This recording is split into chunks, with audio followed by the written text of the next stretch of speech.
हमारी धरती सौरमंडल का इकलौता ऐसा ग्रह है जो जीवन से भरपूर है, जहां नदियां बहती हैं, पक्षी चहचहाते हैं, मौसम बदलते हैं। लेकिन आज हम धरती का जो रूप देख रहे हैं वो हमेशा से ऐसा नहीं था। कभी हमारा ग्रह भी दूसरे ग्रहों की तरह बेरंग और बेजान था। आज के वीडियो में हम आपको धरती के जन्म की कहानी बताने जा रहे हैं। हम जानेंगे कि डायनासोर से भी पहले हमारी धरती का स्वरूप क्या था और जानेंगे कि किस तरह एक बेजान ग्रह एक जानदार और खूबसूरत नीले ग्रह में बदल गया। तो इस बहुत ही उम्दा जानकारी के लिए बने रहिए वीडियो के अंत तक। आज से 5 बिलियन साल पहले तक पृथ्वी जैसे किसी ग्रह का नामो निशान तक मौजूद नहीं था। ये वो समय था जब सौरमंडल के नाम पर केवल एक सूरज ही मौजूद था और उस वक्त इसके चारों तरफ धूल और गैसों का घेरा था। लेकिन फिर धीरे धीरे ब्रह्मांड में परिवर्तन होने शुरू हुए और ये धूल के कण आपस में एक दूसरे से जुड़ने लगे और ठोस रूप लेने लगे, जिसकी वजह से कई पत्थर जैसी संरचनाओं का निर्माण हुआ। ये प्रोसेस काफी लंबे समय तक चलती रही और आगे चलकर इसी प्रोसेस की वजह से ग्रहों का निर्माण हुआ। ये सभी पत्थर ग्रेविटी के प्रभाव की वजह से एक दूसरे के पास आने लगे और एक दूसरे से जुड़ने लगे, धीरे धीरे गोल आकार लेने लगे। यहाँ से पृथ्वी के निर्माण की प्रोसेस तो शुरू हो ही गई थी, लेकिन अभी ये केवल शुरुआत थी, क्योंकि पृथ्वी को अपने असली रूप में आने के लिए एक लंबी प्रक्रिया से गुजरना था। अभी पृथ्वी केवल आग का एक गर्म गोला थी और इसका तापमान 1200 डिग्री सेल्सियस से भी ज्यादा था। इसके चारों तरफ खौलते लावा के समंदर थे, चारों तरफ कार्बन डाइऑक्साइड और नाइट्रोजन का घेरा था। ना ही वायुमंडल था और ना ही पानी का नामो निशान था। यहाँ तक कि पृथ्वी पर अभी ठोस सतह भी नहीं थी। लेकिन इसके बाद कुछ ऐसा हुआ जिसने हमारे ग्रह को पूरी तरह बदल दिया।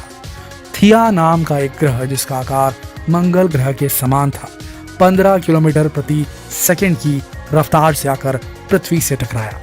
दोनों ग्रहों के आपस में टकराने से पृथ्वी का आकार बड़ा हो गया। थिया ग्रह जब पृथ्वी से टकराया उस समय पृथ्वी का एक छोटा सा हिस्सा अलग होकर पृथ्वी के चारों ओर घूमने लगा, जो आज पृथ्वी का अकेला प्राकृतिक उपग्रह और हमारा प्यारा चंद्रमा है। शुरू में हमारा चांद हमसे इतनी अधिक दूरी पर नहीं था, लेकिन फिर वक्त के साथ और कई खगोलीय घटनाओं की वजह से चांद की पृथ्वी से दूरी बढ़ती चली गई। अब क्योंकि हमारी पृथ्वी का आकार काफी बढ़ चुका था तो इसका गुरुत्वाकर्षण भी बढ़ गया था और अभी तक इसके वायुमंडल का निर्माण नहीं हुआ था। ऐसे में ये अपने आसपास के एस्टेरॉइड्स को अपनी ओर आकर्षित करने लगी, जिससे पृथ्वी पर उल्कापिंडों की बारिश यानी कि एस्टेरॉइड बॉम्बार्डमेंट होने लगी, जिसे एक बार फिर पृथ्वी का तापमान बढ़ने लगा और तापमान बढ़ने से निकलने वाली गैसों ने पृथ्वी के चारों ओर वायुमंडल का निर्माण करने में काफी मदद की। वहीं ये एस्टेरॉइड्स अपने साथ पानी की कुछ मात्रा भी लेकर आए। जी हाँ, पृथ्वी पर जो पानी है वो इन एस्टेरॉइड की वजह से ही आया, ऐसा वैज्ञानिकों का मानना है। जब एस्टेरॉइड की बारिश बंद हुई और पृथ्वी का तापमान भी गिरने लगा, तब धरती पर मौजूद पानी की वजह से धरती का तापमान कई डिग्री सेल्सियस तक नीचे गिर गया। लेकिन अभी भी धरती का वातावरण जीवन के अनुकूल नहीं था। फिर धीरे धीरे वक्त के साथ पृथ्वी के वातावरण में परिवर्तन आने लगे।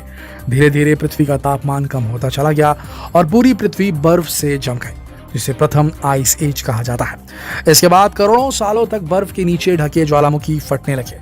ज्वालामुखी से निकलने वाली गर्म गैसों ने बर्फ को पिघलाने का काम किया। वायुमंडल ठंडा होकर बरसने लगा। कई सालों तक वर्षा होती रही, जिससे बड़े बड़े महासागरों का निर्माण होने लगा और इसी से महाद्वीपों और आइलैंड के निर्माण की शुरुआत हुई। लेकिन अभी भी धरती पर वायुमंडल मौजूद नहीं था और एस्टेरॉइड आकर धरती से टकरा रहे थे। ऐसे में एस्टेरॉइड जब धरती से टकराया तो उसकी वजह से पानी में कई केमिकल रिएक्शन हुए और जिस वजह से समुद्र के पानी में यूनिसेलुलर बैक्टीरियाज का विकास हुआ। कई मिलियन सालों तक ये इसी रूप में धरती पर निवास करते रहे। बाद में इन्होंने अपनी तादाद को बढ़ाया और समुद्र के कोने कोने में फैल गए। सूरज की ऊर्जा जब समुद्र के पानी से मिली तो उसने कार्बन डाइऑक्साइड को ऑक्सीजन और ग्लूकोज में तोड़ा, जिससे वातावरण में ऑक्सीजन की मात्रा बढ़ने लगी और जीवन के लिए अनुकूल परिस्थितियां बनने लगी। समुद्र में पनपने वाले जीव फोटोसिंथेटिक बैक्टीरिया प्रकाश संश्लेषण फोटोसिंथेसिस के द्वारा ऑक्सीजन का निर्माण करने लगे। ऑक्सीजन की मात्रा बढ़ने से पृथ्वी के चारों ओर वायुमंडल में ओजोन लेयर का निर्माण होने लगा और फिर धीरे धीरे अन्य जीवों का विकास हुआ और पृथ्वी पर पेड़ पौधे फलने फूलने लगे और जंगलों का निर्माण होने लगा। और धरती अपने खूबसूरत स्वरूप में आने लगी। लेकिन अभी भी धरती के अंदर प्लेट्स और लावा का सरकना जारी था। टेक्टोनिक प्लेट्स और लावा जो था वो सरक ही रहे थे, जिसकी वजह से धरती की सतह एक दूसरे से दूर होने लगी और महाद्वीप अपना आकार लेने लगे। जहां सभी महाद्वीप एक दूसरे से अलग हो रहे थे, वहीं ज्वालामुखी विस्फोट की वजह से काफी मात्रा में कार्बन डाइऑक्साइड प्रोड्यूस होने लगी और कुछ समय के बाद पृथ्वी का तापमान 50 डिग्री सेल्सियस तक नीचे गिर गया और नॉर्थ और साउथ पोल पर भारी बमबारी होने लगी और पूरा ग्रह बर्फ की 3 फीट मोटी चादर से घिर गया। बर्फ इतनी ज्यादा थी कि स्पेस से पृथ्वी सफेद दिखाई देने लगी। लेकिन पृथ्वी पर यह आइस एज हमेशा के लिए नहीं रहने वाली थी। पहले की तरह एक बार फिर पृथ्वी की कोर से निकलने वाले लावा ने वातावरण को गर्म करना शुरू कर दिया और फिर वही सिलसिला चालू हो गया। कार्बन डाइऑक्साइड रिलीज हुई, फिर वातावरण और सूरज की रोशनी की वजह से ऑक्सीजन रिलीज होने लगी और इस तरह ये प्रोसेस कई सालों तक बार बार होती रही और आखिरकार कई मिलियन सालों के बाद धरती का तापमान एक स्टेबल लेवल तक पहुंच गया, जो कि इंसानों और दूसरे जीव जंतुओं के रहने के लिए बिल्कुल अनुकूल था। फिर धीरे धीरे समुद्र के दूसरे जीव जंतुओं का विकास हुआ और लेकिन अभी भी जमीन पर जीवों का विकास बाकी था। इसका सबसे बड़ा कारण सूरज से आने वाला रेडिएशन था, क्योंकि अभी तक ओजोन लेयर इतनी स्ट्रांग नहीं हुई थी कि सूरज के रेडिएशन को पूरी तरह सोख सके। लेकिन जल्द ही सूरज की रोशनी समुद्र के पानी से होने वाले रिएक्शन की वजह से ओजोन लेयर मजबूत होने लगी और धरती पर भी जीवन के आसार नजर आने लगे। पानी में रहने वाले कुछ जीवों ने खुद को जमीन पर रहने के लिए अपने हिसाब से उसे ढाल लिया और इस तरह धरती पर जीवन की शुरुआत हुई। धीरे धीरे एक के बाद एक कई जीवों ने धरती पर अपना बसेरा बना लिया, जिसमें कुछ बहुत छोटे थे तो कुछ डायनासोर जैसे विशाल। इनमें कुछ शांत स्वभाव के थे और कुछ हिंसक थे। 14 करोड़ सालों तक डायनासोर्स ने पृथ्वी पर राज किया। इसके बाद आज से लगभग 6.6 करोड़ साल पहले सभी जीव धरती पर अपना जीवन बिता रहे थे। उस वक्त एक इजिप्टा नाम का बड़ा सा उल्का पिंड जो 17,000 किलोमीटर प्रति घंटे की रफ्तार से धरती से आकर टकराया और उसके बाद हुए विस्फोट में धरती से डायनासोर और कई जीवों का विनाश हो गया।